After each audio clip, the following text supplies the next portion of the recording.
सव्यसाची Sai and मैं हूं आपका डिजिटल कोच सव्या वचन में। तो सव्या वचन में आप सबका स्वागत है। मुझे आशा है कि आप लोग बहुत ही अभी सावधानी से रह रहे होंगे इस कोरोना की सिचुएशन में, और काफ़ी मतलब अच्छे से एंड काफ़ी सावधानी से रह रहे होंगे आप लोग। तो सबसे पहले मैं सैल्यूट करना चाहूँगा हमारे जितने भी डॉक्टर्स हैं, नर्सेस और वो भी जितने भी हमारे मेडिकल स्टाफ्स हैं जो कंटिन्यूसली अभी ड्यूटी पर लगे हुए हैं हमें ठीक करने के लिए। हमें कंटिन्यूसली मतलब जितने पेशेंट्स को ठीक कर चुके हैं उनको मैं बहुत बहुत बधाई देना चाहता हूँ। और बेसिकली आज मेरा यहाँ आना एक आप कह सकते हैं कि मजबूरी के दौरान में ही पॉसिबल है, क्योंकि आज मैं कुछ अलग कंटेंट लेके आने वाला था जो बेसिकली बायोकेमिस्ट्री के ऊपर था एंड बायोकेमिस्ट्री का जो नेक्स्ट पार्ट था मैं उसको लेके आने वाला था। लेकिन सिचुएशन कुछ ऐसी हो गई, मेरे पास काफ़ी मेल्स आ रहे थे स्टूडेंट्स के, जिनमें से कुछ स्टूडेंट्स के महत्वपूर्ण मेल्स ये थे कि उनके पेरेंट्स जो हैं they are still comparing themselves, right. जैसे कि किसी भी चीज़ में अगर चाहे वो पढ़ाई में हो, खेलकूद में हो, वहाँ पर तो कंपैरिजन करते ही हैं, ठीक है। तो इस तरह की कंपैरिजन वो लोग कर रहे हैं और इस तरह की मेल्स मेरे पास आ रही हैं कि मुझे कहा जा रहा है कि सर प्लीज़ इस तरह की कंपैरिजन्स ना हो, क्योंकि एक तो जिस तरह की सिचुएशन चल रही है अभी मार्केट में कि लॉकडाउन है, ऊपर से सब घर पे बैठे हुए हैं, फिर एक मेंटल एगोनी, एक मेंटल डिस्ट्रैक्शन आ ही जाती है लाइफ में, सबके लाइफ में आती है। और ये तो बच्चे हैं, स्टूडेंट्स हैं, इनको तो मतलब किसी के साथ कंपैरिजन करना वो क्या है कि इनके लिए एक ऑटोमेटिकली एक मेंटल बैरियर क्रिएट कर देता है, ठीक है। तो मैं ज़्यादा कुछ नहीं कहूँगा, बस एक छोटी सी स्टोरी शेयर करना चाहता हूँ आप लोगों के साथ। वो स्टोरी है एक कौवे और एक ब्राह्मण, ठीक है। एक ब्राह्मण, एक संत ब्राह्मण, उनकी स्टोरी है। तो मैं ये छोटी स्टोरी आपके साथ शेयर करना चाहता हूँ, ठीक। तो क्या होता है कि एक दिन एक ब्राह्मण जो है, एक संत महात्मा जो है, वो रास्ते पे यूँ ही घूमने निकलते हैं, तो अचानक उनके चेहरे पे एक छोटी सी पानी की बूंदें आ गिरती है। तो उन्होंने ऊपर देखा तो पेड़ पे एक कौवा रो रहा था। कौन रो रहा था? एक कौवा रो रहा था। और कौवे का रंग क्या है? काला होता है, ठीक है। तो उस संत महात्मा जो कि बहुत दयालु थे, कृपालु थे, उन्होंने उस कौवे से पूछा कि क्यों रो रहा है तू ऊपर बैठ के? तो कौवे ने कहा, रो ना तो मैं क्या करूं, ये भी कोई रंग है?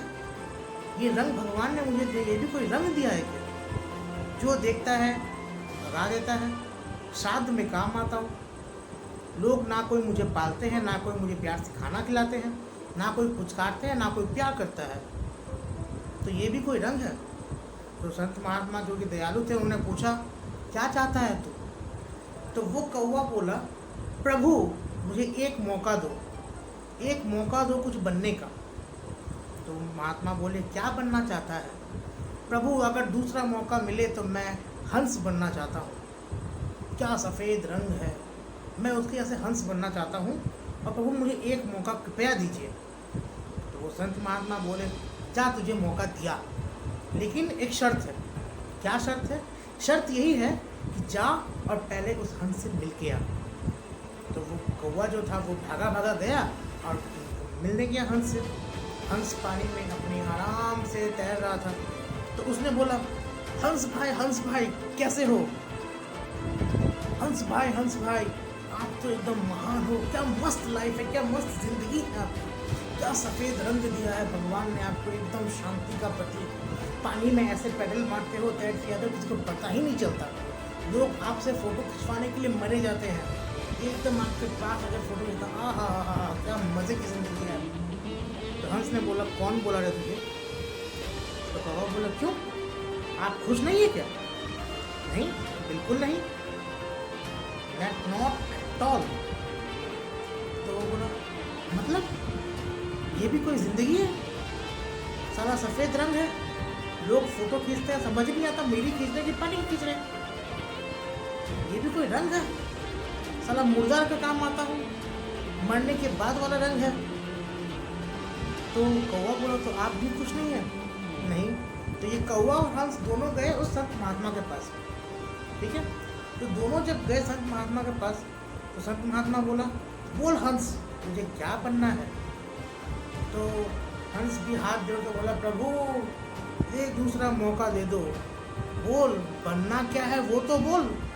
दिया तुझे, बना दिया, लेकिन ये बोल तो सही, तुझे बनना क्या है? तो उस हंस ने बोला, प्रभु दया करो और तोता बना दो, पैरट, तोता बना दो। आय हाय हाय हाय, क्या हरा रंग है, क्या होंठ है उसके, लाल लाल, लोग उसे पालते हैं, मिट्ठू मिट्ठू बोलते हैं, काजू बादाम खिलाते हैं। आय हाय हाय, क्या मज़ेदार ज़िंदगी है। तो साधु ने बोला, जा तुम दोनों को बना दिया तोता, लेकिन शर्त वही है, जाओ और मिल के आओ तोते से। तो दोनों गए जंगल में। जंगल में एक पेड़ में काफ़ी सारे तोते रहते थे। वो गए जंगल में और वो मिलने लगे। वो एक पेड़ चक्कर, जहाँ पर उस पेड़ में काफ़ी सारे तोते रहते थे, उस पेड़ के चक्कर लगाते रहे।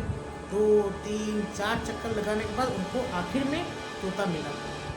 दोनों गए तोते के पास, तोते भाई, मिट्ठू मियाँ, क्या हालचाल? आप तो ओए होए होए होए, क्या बोलूँ आपको, आपके तो जन्नत है ज़िंदगी। लोग आपको प्यार से बादाम खिलाते हैं, काजू खिलाते हैं, पालते हैं, मिट्टू मियाँ मिट्टू मियाँ। आय हाय हाय, इस तरह की ज़िंदगी मिल जाए तो जन्नत है। तो तोता बोला, कौन बोला रे तुमको, ये भी कोई ज़िंदगी है? तो हंस बोला, आप भी खुश नहीं हैं? बोला, नहीं। तुम, ये कोई रंग है क्या? ये रंग दिखता है तुमको? हरे में हरा मिलता है, पता ही नहीं चलता। तुम खुद मेरे पास आए, लेकिन पेड़ के 4 चक्कर लगाने के बाद तुमको दिखाई नहीं कि मैं यहाँ बैठा हूँ। तो वो तीनों, हंस, तोता और कौवा, तीनों उड़ के गए साधु महाराज के पास और बोले, प्रभु रक्षा करो, प्रभु एक मौका और दे दो। तो साधु ने बोला, क्या बनना चाहता है? बोला, प्रभु वो बना दो। तो बोल तो सही मूर्ख, बनना क्या चाहता है? प्रभु पीकॉक बना दो, मोर बना दो। क्या मस्त ज़िंदगी है, आय हाय हाय। साधु ने भी सिर्फ सेम चीज़ उस तोते से वो बोली कि जा, बना दिया तुझे पीकॉक, बना दिया तुझे पीकॉक, बना दिया तुझे मोर, लेकिन शर्त वही है, जा और एक बार मिल के आ। तो वो तीनों गए और उस मोर से मिले। मोर को देखते ही वो बोले, प्रभु प्रणाम, क्या मस्त ज़िंदगी है आपकी, ओए होए होए होए, क्या रंग मिला है, क्या होंठ मिले हैं, क्या चाल है। जब पंख उठा के नाचते हैं आप घटा में, सावन के मौसम में, ओए होए होए, लोग आपको देखने के लिए कहाँ कहाँ से आते हैं। आपको, आपकी एक झलक पाने के लिए लोग कितने वर्षों इंतज़ार करते हैं, कितने महीने, कितने दिन इंतज़ार करते हैं। आपकी जैसी ज़िंदगी मिल जाए तो ज़िंदगी संवर जाए। तो फिर वो पीकॉक जो है, वो मोर, वो भी वही बोला, कौन बोला रे तुमको? तो वो तोता, हंस और जो कौवा, वो तीनों इतना चौंक गए और बोले, मतलब आप भी खुश नहीं है? बोले, नहीं। क्यों? बोलिए तो सही, क्यों? ऐसा क्या है कि आप में इतने रंग बिरंगी और इतनी शानदार ज़िंदगी जीने के बाद भी आप खुश नहीं हैं? तो वो मोर जो था वो बोला, शांत हो जा, और चुपके से एक आवाज़ सुनी। तो कौवा बोला, क्या? बोला, सुन तो सही। तो सब शांत हो गए और सुनने लगे। दूर कहीं से आवाज़ आने लगी, धप धप धप धप। तो कौवा बोला, हाँ आवाज़ आ तो रही है, पर है क्या? तो बोला, अब और ध्यान से सुन। तो मोर ने बोला, अब और ध्यान से सुन, आवाज़ एक पास आ रही है। तो उस कौवे, हंस और तोते ने फिर ध्यान से सुना, और वो आवाज़ और पास आ रही थी, धप धप धप धप। तो बोला, हाँ आ तो रही है, पर है कौन? तो मोर ने बोला, शिकारी है, कल मम्मी को मार डाला, कल मम्मी को मार डाला, आज वो मेरे पीछे पड़ा है। कल मम्मी को मार डाला, उसकी जिस्म से एक एक पंख जो है उसको नोच डाला, खरोच लिया पूरा का पूरा जिस्म, और उस पंख को जो है पूरे देश में, पूरे भारत में, सारे शहरों में सभी लोगों को बेचा जाएगा। और लोग उस चीज़ को क्या है, अपने किताब में या अपने अलमारी में समेट के रखेंगे और अच्छे से रखेंगे तो सब के सब हैरान और चौंक गए। तो बोले मतलब आप भी खुश नहीं है? बोले नहीं, मैं कैसे खुश रह सकता हूँ?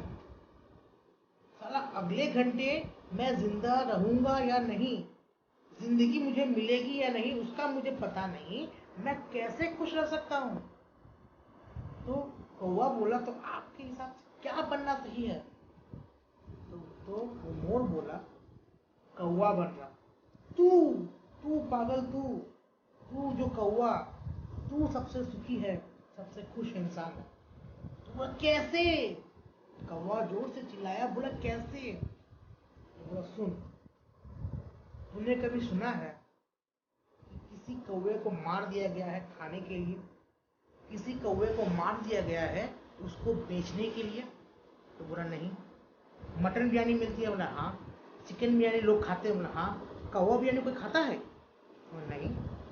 तो अब ये बता, तू जो भी किसी के पास जाता है लोग तुझे बस उड़ा देते हैं, क्या तुझसे किसी को खतरा? बोला नहीं।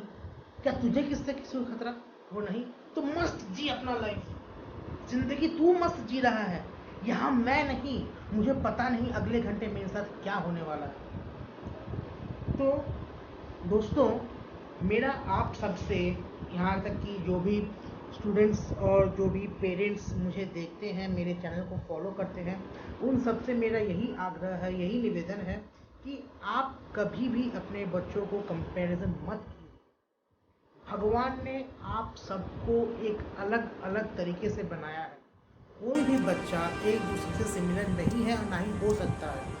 हर बच्चे में एक खास क्वालिटी है, एक खास पहचान है उसकी, उसे उसकी पहचानने दीजिए, उसको उसकी जो खुशी है उसको जानने दीजिए, उसकी जो टैलेंट है, उसका जो स्किल है उसे पहचानने दीजिए और बेसिक एजुकेशन के साथ उसको अपने लाइफ में स्टैंड करने दीजिए। कभी भी गलती से भी कभी भी आप अपने बच्चों को इस तरीके से कंपैरिजन मत कीजिएगा कि उन्हें अपने ही अंदर अपने ही क्वालिटी और अपने ही स्किल्स को लेके इन्फीरियरिटी कॉम्प्लेक्स पैदा हो जाए। ठीक है, तो आशा करता हूँ आपको ये वीडियो अच्छा लगा होगा।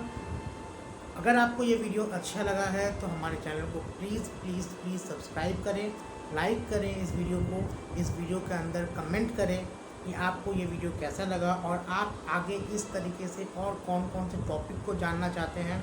आपके मेल्स तो वैसे हमें मिलते रहते हैं, लेकिन मुझे खुशी होगी अगर आप कमेंट सेक्शन में भी मेंशन करें कि किस तरीके के वीडियोस या किस तरीके के जो टॉपिक्स को आप डिस्कस करना चाहते हैं या फिर मैं उन्हें आपके लिए डिस्कस करके दूँ।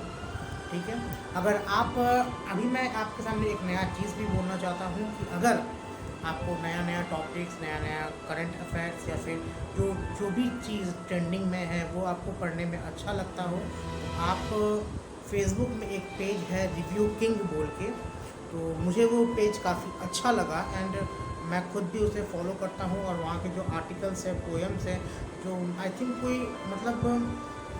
कोई ख़ास लोग नहीं हैं, कोई नामी लोग नहीं हैं, लेकिन जो यंगस्टर्स हैं या फिर जो भी आप कह सकते हैं ये एक तरह के उभरते कलाकार ही हैं।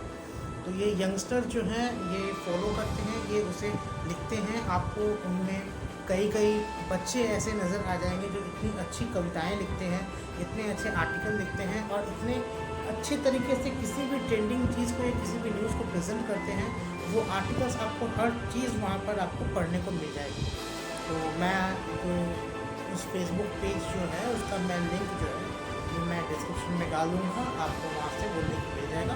आप उसे फॉलो कर लीजिएगा ताकि जितने भी ट्रेंडिंग आर्टिकल्स हो, कविताएं हो, लेख हो, स्टोरीज़ हो, वो सब आपको मिलता रहे। उसे पढ़िएगा ताकि यंग जनरेशन भी मोटिवेट हो, उन्हें भी कुछ पढ़ने का मौका मिले और जितने भी हमारे बच्चे हैं या फिर जो पेरेंट्स हैं या जो भी फॉलो करते हैं, उनसे आग्रह है कि एक बार फिर आप याद रखिए इस कहानी से कि आप कभी भी अपने बच्चों में या किसी भी पर्सन, सिर्फ बच्चों की बात नहीं है, किसी भी पर्सन्स में आप कभी भी जो डिफरेंसेस हैं उसे इग्नोर मत कीजिए। जो भी है भगवान की देन है, भगवान ने सबको अलग अलग बनाया है और ये कंपैरिजन वाला मैटर जो है इसको आप ना ही करें तो बेटर है। मुझे आशा है हमारे जो भी दर्शक हैं उनसे कि आप इस चीज़ पे ध्यान कर रखेंगे और आगे से इस तरह की कंपैरिजन की चीज़ जो है वो नहीं आएगी। तो मैं शुक्रगुजार हूँ उन सभी बच्चों का जिन्होंने मुझे मेल किया। Thank you, thanks a lot. अगली टॉपिक पे आपसे फिर मुलाकात होगी किसी दिन किसी समय। Bye bye.